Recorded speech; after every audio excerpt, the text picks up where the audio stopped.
So some would say, well, what's the Polish man doing in Nigeria? And how did you find the change in culture and custom initially? Because I mean, I was listening to one of your talks, and there was an interesting point that you made that prior to like your mid-20s, you had never even got in contact with a black person before. Yeah. So how was that kind of culture shock for you? Yeah, first black person I spoke to was an ambassador of Nigeria when I went to the interview to ask for a visa. Yeah. Because Poland was a very homogenic country.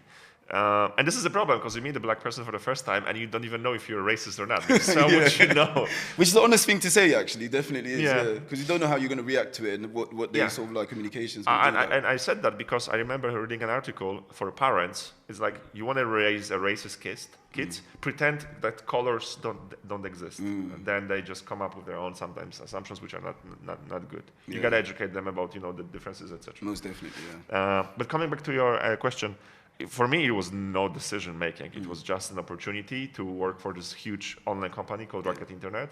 At that stage, everyone doing business in online wanted to work with them. It's like when you want to be a great manager or consultant, you want to work for McKinsey. When you want to be a racing driver, your ideal company to work with is Ferrari. So Rocket Internet used to be, I think it still is, for like this Ferrari of online businesses. So you want to work there for a couple of years to get experience. And at that stage, they said, well, right now we have an opening in Nigeria. We're opening those companies from scratch. We're going to be technically employee number one. You're going to help us launch it from scratch. Sorry, there's a flea here.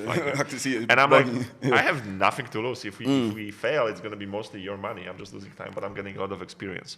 So I really had no knowledge of Nigeria because, unfortunately, the Polish education system doesn't really teach you much about what happened. What's the history of Nigeria? What's the history of Africa? I think most European education systems don't really necessarily give you like an in-depth history and culture. There's so many crazy shit happening in the last centuries all over the world that you just don't, your head is not big enough. And obviously we knew that there was colonization, which was extremely bad, and then the European, so the UK and France technically liberated, allowed these African countries for independence, but the way they did it kind of put them in even harder position. So that's what we knew. But at the same time, I really went to Nigeria without much bias, because I didn't have that knowledge. I was kind of ready for anything. And luckily for me, I have realized that my personality and also Polish mentality and Polish culture is not that far from Nigeria. Like, we're also a very religious country. We're also late for everything.